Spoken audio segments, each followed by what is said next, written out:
അടുത്ത method of preparation ആണ് from benzenes or substituted benzene. Benzene അല്ലെങ്കിൽ സബ്സ്റ്റിറ്റ്യൂട്ടഡ് ബെൻസീൻസിൽ നിന്ന് എന്താണ് കീറ്റോൺസ് പ്രിപ്പയർ ചെയ്യാനുള്ള മെത്തേഡ്. അപ്പോൾ ഇവിടെ നോക്കൂ എങ്ങനെയാണ് പ്രിപ്പയർ ചെയ്യണത്. ബെൻസീനെ ആസിഡ് ക്ലോറൈഡുമായിട്ട് റിയാക്ട് ചെയ്തു.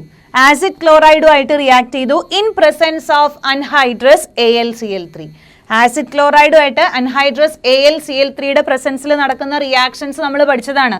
ആ ടൈപ്പ് റിയാക്ഷൻസിന് നമ്മൾ എന്താ പറയുക, ഫ്രീഡൽ ക്രാഫ്റ്റ് അസൈലേഷൻ അല്ലേ. അപ്പോൾ ഇതേപോലെ ഫ്രീഡൽ ക്രാഫ്റ്റ് അസൈലേഷൻ റിയാക്ഷൻ നടത്തി കഴിഞ്ഞാൽ എന്ത് നടക്കും, ഇലക്ട്രോഫിലിക് സബ്സ്റ്റിറ്റ്യൂഷൻ നടക്കും, അസൈൽ ബെൻസീൻ ഫോം ചെയ്യും. ഓക്കെ, അതായത് ഒരു കീറ്റോൺ ആണ് ഇവിടെ ഫോം ചെയ്തത്. ഓക്കെ, അപ്പോൾ ഇവിടെ നോക്കൂ ഇത് എങ്ങനെയാണ് റിയാക്ഷൻ നടക്കുക.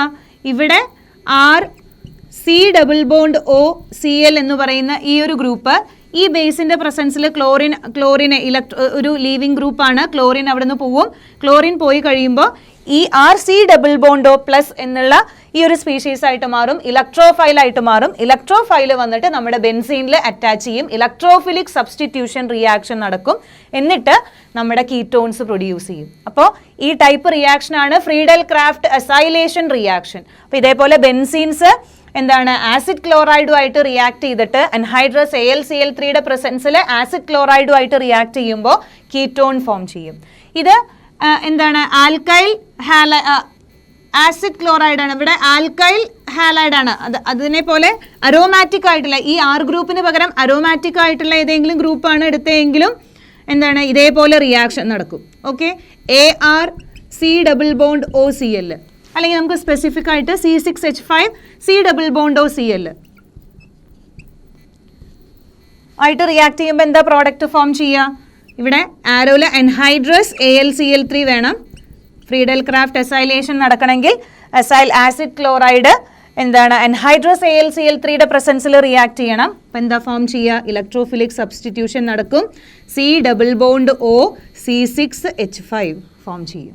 ഓക്കെ, അപ്പോൾ ഇങ്ങനെ ഏത് ആസിഡ് ക്ലോറൈഡിൽ നിന്ന് സബ്സ്റ്റിറ്റ്യൂട്ടഡ് ബെൻസീൻ അല്ലെങ്കിൽ സബ്സ്റ്റിറ്റ്യൂട്ടഡ് ബെൻസീൻ ആസിഡ് ക്ലോറൈഡുമായിട്ട് റിയാക്ട് ചെയ്യുമ്പോൾ ഫ്രീഡൽ ക്രാഫ്റ്റ് അസൈലേഷൻ റിയാക്ഷൻ നടന്നിട്ട് കീറ്റോൺസ് പ്രൊഡ്യൂസ് ചെയ്യും. അപ്പോൾ നമ്മൾ കീറ്റോൺസ് പ്രിപ്പയർ ചെയ്യാനുള്ള 3 മെത്തേഡാണ് ഡിസ്കസ് ചെയ്തത്. ഒന്ന് ആസിഡ് ക്ലോറൈഡിൽ നിന്ന്, from acid chloride by the reaction with dialkyl cadmium. Okay, അപ്പോൾ ആ 3 റിയാക്ഷൻസ് ഒന്ന് നമുക്ക് എഴുതി നോക്കാം. ഏതൊക്കെയാണ് methods of preparation for ketones alone, ketones മാത്രം പ്രിപ്പയർ ചെയ്യാനുള്ള മെത്തേഡ് ഓഫ് പ്രിപ്പറേഷൻ ഏതൊക്കെയാണ് നമ്മൾ ഡിസ്കസ് ചെയ്തതെന്ന് ഒന്നും കൂടി ഒന്ന് നോക്കാം. ആദ്യത്തെ മെത്തേഡാണ് നമ്മൾ പറഞ്ഞത്, ഏതാണ്, ആസിഡ് ക്ലോറൈഡിൽ നിന്ന്. ആസിഡ് ക്ലോറൈഡ്സ് എന്തുമായിട്ട് റിയാക്ട് ചെയ്യണം, by reaction with dialkyl cadmium. Acid chloride dialkyl cadmium ആയിട്ട് റിയാക്ട് ചെയ്യുമ്പോൾ കീറ്റോൺസ് പ്രൊഡ്യൂസ് ചെയ്യും. രണ്ടാമത്തേതാണ് നമ്മൾ പറഞ്ഞത് എന്ത്, നൈട്രൈൽസ്, അതായത് C≡N വരുന്ന ഈ ഒരു ഗ്രൂപ്പ്. നൈട്രൈൽസ് എന്തുമായിട്ട് റിയാക്ട് ചെയ്തപ്പോഴാണ്, RMgX ഗ്രിഗ്നാർഡ്സ് റിയേജന്റുമായിട്ട് റിയാക്ട് ചെയ്തപ്പോൾ കീറ്റോൺസ് പ്രൊഡ്യൂസ് ചെയ്തു.